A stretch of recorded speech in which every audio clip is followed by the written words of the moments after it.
আজ শুক্রবার চলতি বছরের নোবেল শান্তি পুরস্কার বিজয়ীর নাম ঘোষণা করবে কমিটি। এই পুরস্কারের জন্য ব্যাপক আগ্রহ প্রকাশ করেছেন যুক্তরাষ্ট্রের প্রেসিডেন্ট ডোনাল্ড ট্রাম্প। তিনি প্রকাশ্যেই দাবি করেছেন পুরস্কারটি তার পাওয়া উচিত। তবে ট্রাম্প যদি বিজয়ী না হন তাহলে তিনি কি প্রতিক্রিয়া দেখাবেন তা নিয়ে নরওয়েতে উদ্বেগ দেখা দিয়েছে।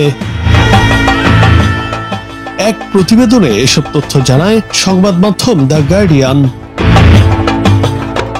নরওয়ের সোশ্যালিস্ট লেফট পার্টির বৈদেশিক নীতির মুখপাত্র ট্রাম্পের যে কোনো ধরনের প্রতিক্রিয়ার আশঙ্কায় সতর্ক করেছেন। তিনি বলেন, ডোনাল্ড ট্রাম্প যুক্তরাষ্ট্রকে উগ্রপন্থার দিকে নিয়ে যাচ্ছেন, বাক স্বাধীনতার উপর হামলা করছেন, সিক্রেট সার্ভিসের সদস্যদের প্রকাশ্যে রাস্তায় নামিয়ে মানুষকে কিডন্যাপ করেছেন এবং আদালত ও ইনস্টিটিউটের উপর দমন নিপীড়ন চালাচ্ছেন। যখন মার্কিন প্রেসিডেন্ট এমন উগ্র ও একনায়ক, আমাদের অবশ্যই যে কোনো কিছুর জন্য প্রস্তুত থাকতে হবে।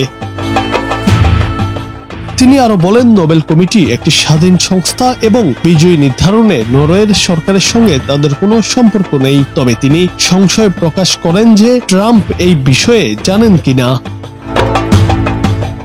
এদিকে নোবেল কমিটির পরিচালক ক্রিস্টিয়ান বার্গ হার্প ভিকেন বার্তা সংস্থা এএফপি কে জানিয়েছেন, কমিটি গত সোমবারই বিজয়ী নির্ধারণ করে ফেলেছে। এই সিদ্ধান্ত হামাস ইসরায়েল যুদ্ধ বন্ধের অনেক আগেই নেওয়া হয়েছিল, ফলে সেই যুদ্ধ বন্ধের বিষয়টি পুরস্কারের জন্য বিবেচনায় নেওয়া হয়নি। একাধিক বিশ্লেষকও মনে করছেন, ট্রাম্পের এই যুদ্ধ বন্ধের কারণে নোবেল পুরস্কার জেতার কোনো সম্ভাবনা নেই।